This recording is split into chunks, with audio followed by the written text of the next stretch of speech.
Can you talk a little bit about creating a family constitution? Have you ever seen a company constitution?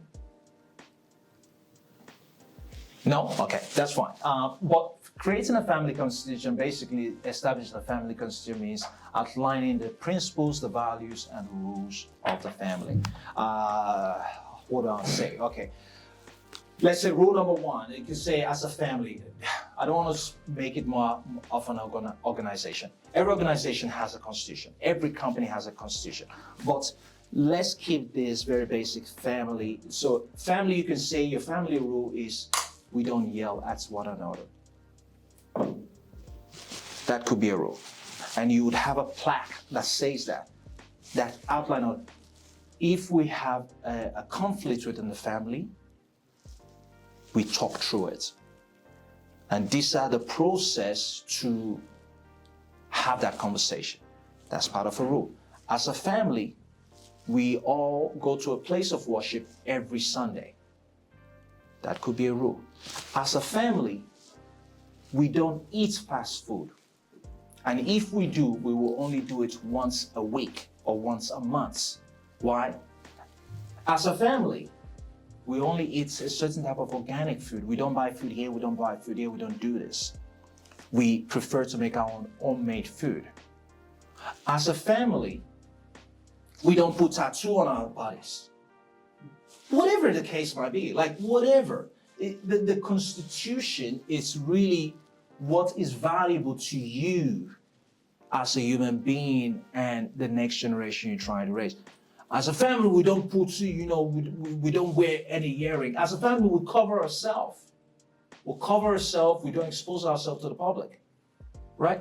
Or as a family, we do a family bonding vacation events once a year,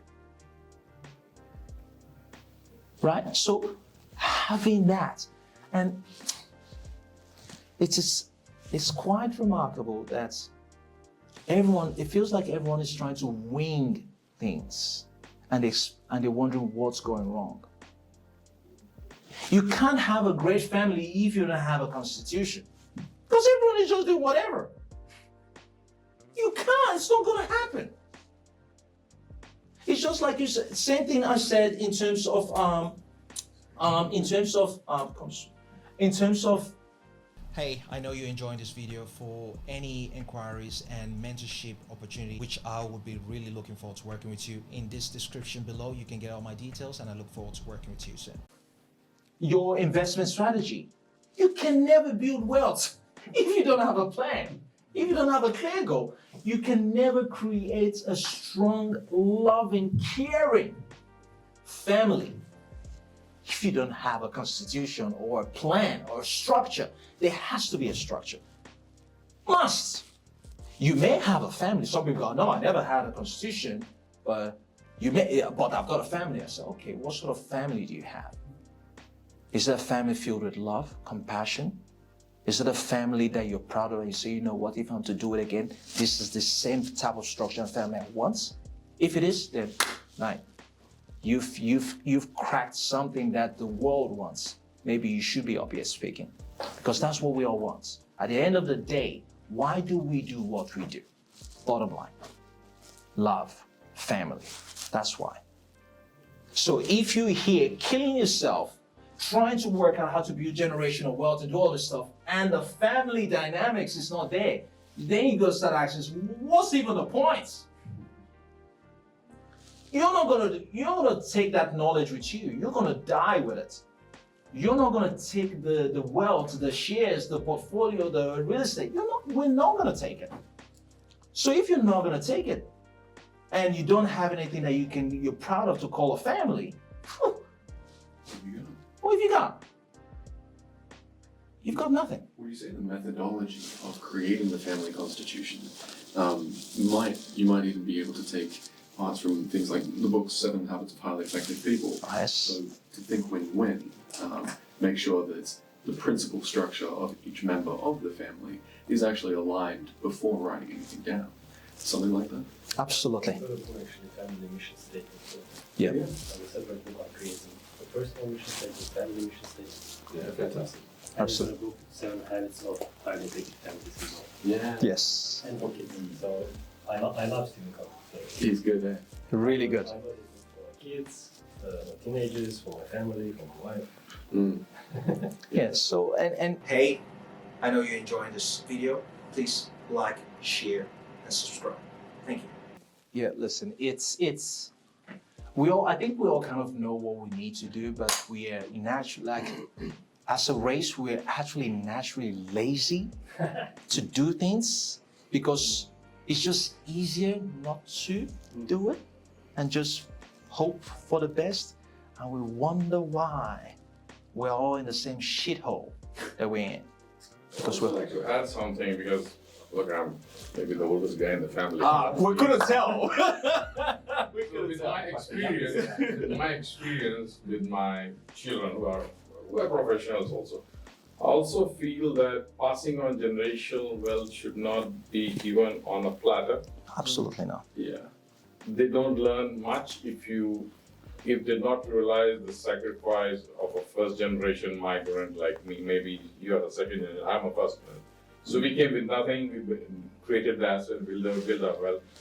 We did everything right, so because of which we are today in a position to pass it on in a very healthy kind of balance sheet we are giving them.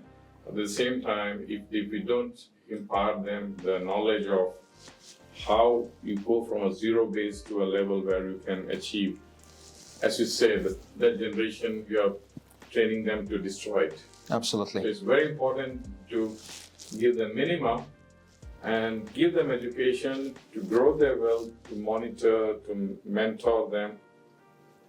And when they are ready and when they realize how difficult it is to earn the first dollar, to earn $1 million is the easy part. To earn the $10,000 is the most difficult, I'd say. The first $100,000 is the most difficult. Then it multiplies. So you got to teach them how to create that $100,000 through a mentorship and through giving them knowledge and education, not just, oh, I got a property, you want some equity, okay, here's the equity. He might destroy it. Absolutely, absolutely. I couldn't agree more. That's why I said to you guys, the wealth is not the most important one. The most important is the wellness. It's the wellness. That's the most powerful one. Like, I actually reckon you would destroy a child if you give them wealth without the wellness, without the knowledge, without the know-how on how to. You would actually destroy that child if you just give them that wealth.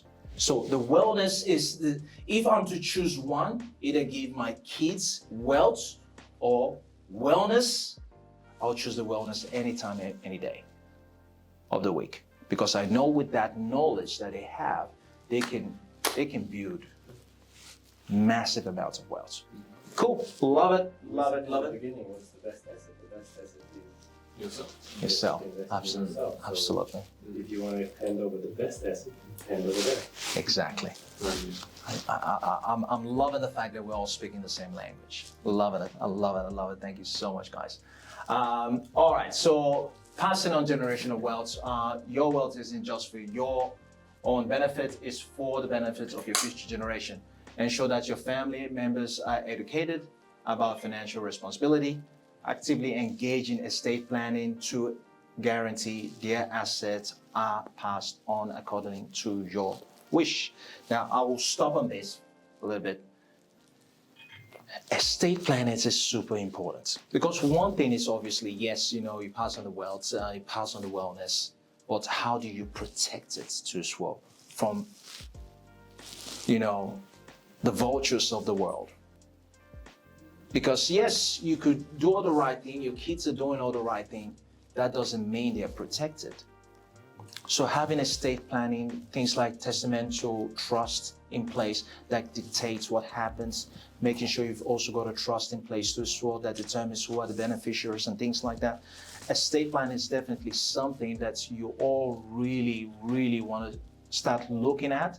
You don't need to wait till you're a millionaire, but start having that conversation with a financial planner or a financial advisor. would really start giving you an idea in terms of what sort of directory you can go. Because now when you think about it, there's a lot of big families out there that have built so much wealth, and you would notice that you've had situations where there have been businesses in the family, in the family name for decades and decades, for even hundreds of years.